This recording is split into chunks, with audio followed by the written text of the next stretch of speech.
pertanyaannya kenapa Anda begitu emosi, begitu sangat menyuarakan protes terhadap penangkapan ini? Kami meyakini ini adalah bagian dari tekanan kubu Solo sehingga polisi melakukan tindakan pada hari ini. Jadi kalau kita lihat kan sebenarnya polisi bilang bahwa penangkapan ini sebagai lanjutan dari proses pelimpahan tahap 2. Itu artinya kan sebenarnya ini adalah hal yang biasa. Lalu pertanyaannya kenapa Anda begitu emosi, begitu sangat menyuarakan protes terhadap penangkapan ini? Baik, sebenarnya hal yang biasa kalau itu dilakukan secara equal dalam setiap proses penegakan hukum. Namun menjadi luar biasa jika itu ada intensi dan tendensi. Bahkan kami meyakini ini adalah bagian dari tekanan kubu Solo sehingga polisi melakukan tindakan pada hari ini. Kami bisa tegaskan kenapa itu terjadi, karena dalam konteks penegakan hukum, penahanan termasuk penangkapan itu bukanlah hak atau juga bukan kewajiban. Namun wewenang yang itu diikat dengan ketentuan peraturan perundang-undangan yang berlaku. Dan dalam kasus yang kaitannya fitnah dan pencemaran, semestinya tidak perlu dilakukan penahanan, apalagi melakukan proses penangkapan. Karena dalam kasus Luhut bin Sarpanjaitan melawan Fathia dan Haris Maulidiyanti itu bisa fair, bisa bersidang sampai vonis, dan akhirnya Luhut bin Sarpanjaitan kalah karena tidak ada pencemaran dan fitnah di situ. Kami menyadari karena ini diawali dengan upaya penyelundupan pasal 32 dan 35 seolah itu menjadi legitimasi untuk melakukan penahanan. Namun yang kami protes adalah tindakan itu sama sekali tidak mengindahkan asas kemanusiaan. Contohnya saat penangkapan itu upaya paksa itu masuk rumah, bahkan mau masuk ke kamar. Padahal sudah dipersilahkan agar menunggu di ruang tamu. Dan tidak diketahui ini orang siapa. Karena kami tadinya khawatir ini adalah geng-geng yang ditunjuk untuk melakukan tindakan biadab yang kita tidak ketahui siapa orangnya. Namun begitu terkonfirmasi dari Polda, setidaknya kami lega bahwa yang menjemput adalah orang yang berwenang begitu. Nah, sehingga Anda menuding bahwa ada intensi dan juga tendensi dari pihak Solo begitu. Ya, ini terbaca dulu sebentar. Terbaca ketika kubu Solo meminta agar segera ditahan dan ditangkap, bahkan dengan mengancam kalau tidak dilakukan penahanan dan penangkapan terhadap Roy CS akan diduduki dan dibakar kantor Kejati DKI. Itu adalah bagian dari rangkaiannya. Bagaimana nih relawan dituding ini untuk desakan untuk menahan Roy dan Tifa ini, ada backingan ataupun ada bahasanya Bung Kozin tadi, ada intensi juga tendensi dari Solo, Bung Andi? Itu kan halusinasi dari Kozinuddin. Dari dulu memang dia sangat benci ya dengan Pak Jokowi dari dulu untuk itu. Ya, kalau kita lihat bagaimana proses ya dalam penjemputan ini sesuai dengan KUHP yang sudah ada, baik yang lama maupun yang baru ya. Kita kalau ingat bahwasannya penahanan ini disebabkan ada beberapa perkara itu. Satu adalah mengulangi perbuatan, dan ini terus menerus dilakukan oleh Roy CS ini ya dalam mengulangi perbuatan itu. Ya, fitnah, ya kemudian juga pencemaran nama baik. Dan luar biasa itu, melebihi dari kewarasan dari orang-orang yang berpikiran waras. Ya, mereka lakukan hal itu terus menerus, masif ya dilakukan. Dan selalu mereka berlindung dari kata bahwasanya kami dikriminalisasi, bahwasanya kami ini adalah pejuang kebenaran. Nonsens untuk bicara itu. Tapi itu adalah omong kosong bicara itu. Bung Andi, sorry saya potong. Tapi gini, kalau kita lihat kan orang itu akhirnya ditahan ataupun ditangkap itu kan karena ada beberapa kekhawatiran. Yang pertama, kekhawatiran untuk menghilangkan barang bukti atau tidak bisa diajak kerjasama. Tapi kalau kita lihat selama ini kan Roy dan Tifa ini kan rajin wajib lapor begitu. Jadi sebenarnya salahnya di mana ini? Ya, ini kan juga ada pasal Undang-Undang ITE yang melebihi dari 6 tahun. Bukankah hanya berbicara tentang pasal namanya kalau dulu 310 311 kan begitu. Tapi ini ada undang-undang ITE yang hukumannya itu di atas 6 tahun.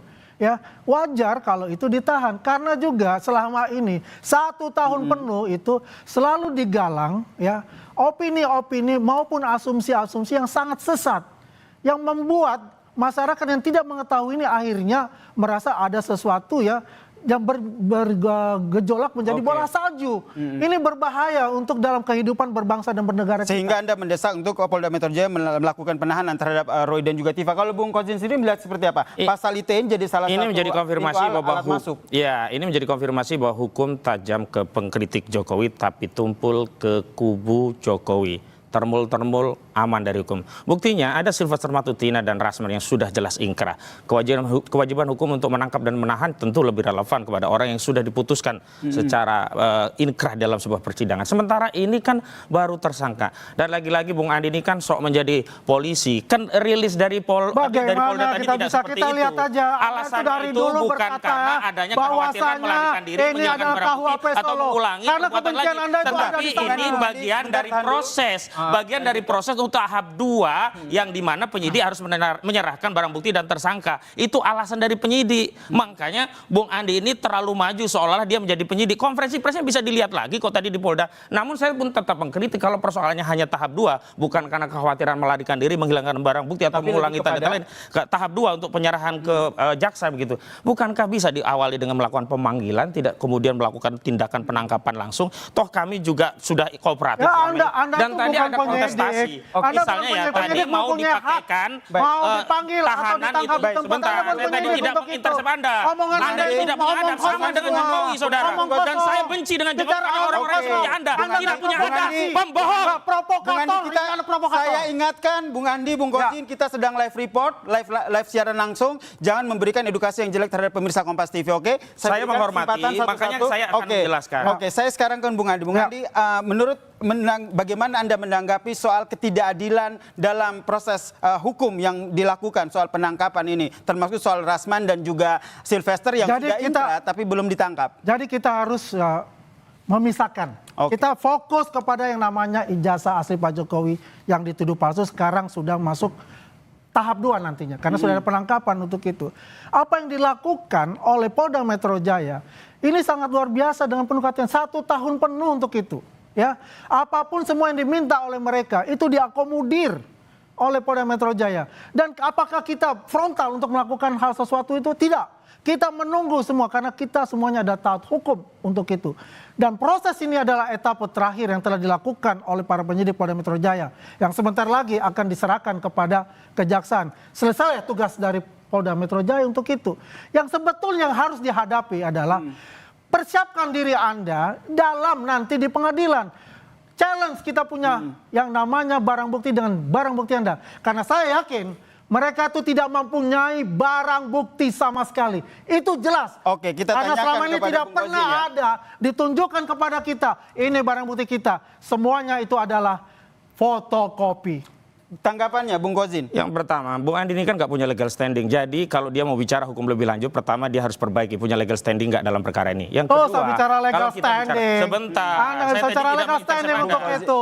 Yang kedua, yang jelas Anda itu sudah Oke, baik, Bung Andi tahan dulu Bung Andi. Silakan Bung Gojin. Yang kedua, kalau kita melihat persoalan ini harus dikaitkan dengan perkara lain. Kenapa? Polisi itu penegak hukum, bukan pelayan Jokowi. Kalau polisi pelayan Jokowi, ya iya kita pasang kacamata kuda hanya untuk Jokowi agar segera naik ke limpah persidangan. Tapi ada anomali bahkan kontradiksi.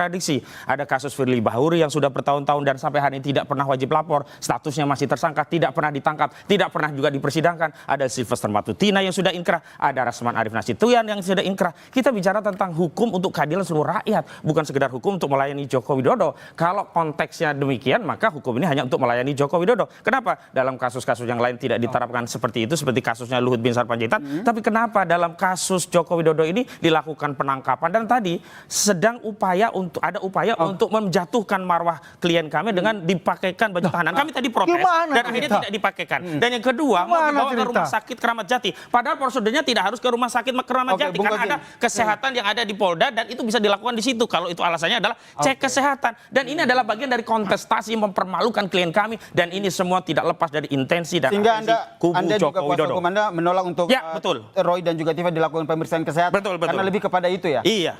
Kalau menurut Anda? Ya buat saya mereka tidak perlu malu karena mereka mempermalukan dirinya mereka sendiri. Ya, itu sudah menurut saya pemakaian rompi itu sewajarnya dia lakukan. Kalau dia itu taat hukum.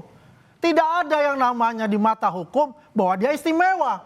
Yang dilakukan ini kan merasa istimewa dia ini. Ya, merasa pejuang kebenaran. Kebenaran apa? Sontoloyo saya katakan itu. Apa yang dilakukan di sini adalah repetisi propaganda. Dan mereka selalu mengatakan bahwa saya pejuang kebenaran. Dan mereka selalu mengatakan bahwa Pak Jokowi itu adalah salah dan salah.